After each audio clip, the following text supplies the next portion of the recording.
Est-ce que ça t'énerve en pleine nuit d'être réveillé alors que tu dormais profondément juste pour aller aux toilettes? Et ce que peu de gens savent, c'est que ces réveils nocturnes répétés peuvent doubler le risque de maladies cardiovasculaires. Oui, simplement pour aller aux toilettes, ton corps paie le prix. Dans cette vidéo, je vais t'expliquer pourquoi ça arrive et surtout te partager des astuces simples et concrètes pour réduire ces envies nocturnes et enfin dormir toute la nuit sans interruption. Elle arrive en silence toutes les nuits vers 2 ou 3 heures du matin directement dans ta chambre. Je parle de ce réveil forcé pour aller aux toilettes, celui qui te sort brutalement d'un sommeil profond, réparateur.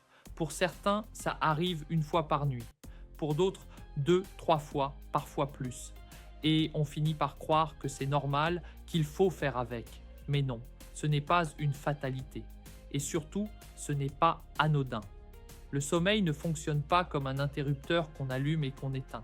Ton corps suit des cycles précis. Il y a le sommeil profond, celui qui répare, qui régénère, qui renforce. Et il y a le sommeil paradoxal, celui qui nettoie le mental, consolide la mémoire et équilibre les émotions. À chaque réveil nocturne, ces cycles sont brisés. Même si tu ne restes éveillé que quelques minutes, ton corps doit tout recommencer. Résultat, nuit après nuit, tu perds des heures de récupération réelle sans t'en rendre compte. Mais le vrai danger ne s'arrête pas là. Imagine, il est 2 heures du matin, la maison est dans le noir, ton cerveau est encore embrumé, tu te lèves, tu estimes mal un pas, tu accroches un tapis, un meuble. Une simple envie d'uriner peut se transformer en chute. Et une chute, à cet âge, peut tout changer. Fracture, hospitalisation, perte d'autonomie. Ce risque est réel et il est évitable. Et le lendemain, le prix à payer est lourd. Tu te lèves déjà fatigué, l'énergie n'est plus là. Ce qui te faisait plaisir devient une corvée. Ton esprit est lent, brouillé, ta concentration diminue. Ce n'est pas l'âge, c'est la conséquence directe d'un sommeil morcelé. Sans oublier que chaque levée nocturne perturbe aussi le sommeil de la personne qui partage ton lit. Alors quelle est la solution? Beaucoup pensent qu'il suffit de moins boire. Mauvaise idée. La déshydratation crée d'autres problèmes, parfois bien pires. D'autres finissent par abandonner, persuadés que c'est une étape normale du vieillissement. Là encore, c'est faux. Ce n'est pas l'âge. C'est un système mal réglé. Ce que je vais te partager n'est ni un médicament, ni un gadget. C'est une méthode simple, logique, en 3 étapes pour préparer ton corps à une nuit vraiment continue. Et tout commence par un geste étonnamment simple que tu peux faire le soir, tranquillement, chez toi. Environ 1 heure et demie avant d'aller te coucher, allonge-toi sur ton lit ou sur le canapé.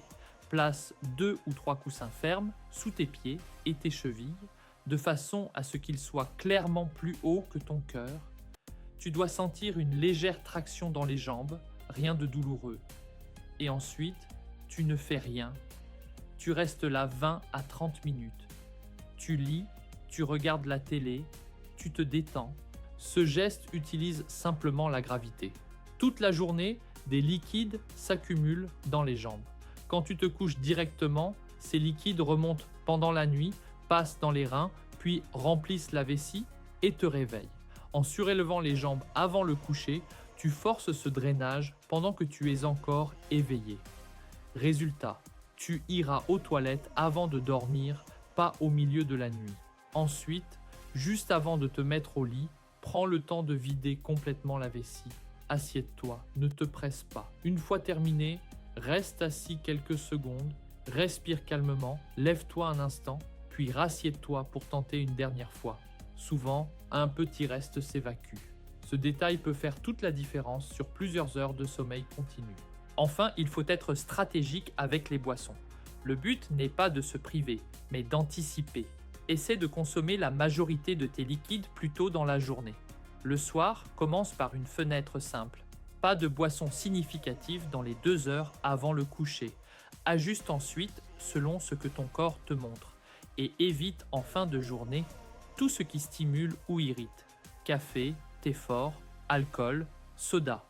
Ces 3 actions combinées forment un vrai système. Pas spectaculaire, mais redoutablement efficace quand on l'applique avec régularité. La première nuit, l'amélioration peut être légère. Puis, nuit après nuit, le corps comprend le nouveau rythme. Donne-toi une semaine complète, une vraie semaine, et observe la différence. Des nuits plus calmes, des réveils plus reposés, plus d'énergie, plus de sécurité. Ce n'est pas juste une question d'aller aux toilettes, c'est une question de qualité de vie. Tu as maintenant les clés, à toi de les utiliser. Je te souhaite une bonne nuit en paix. Peace.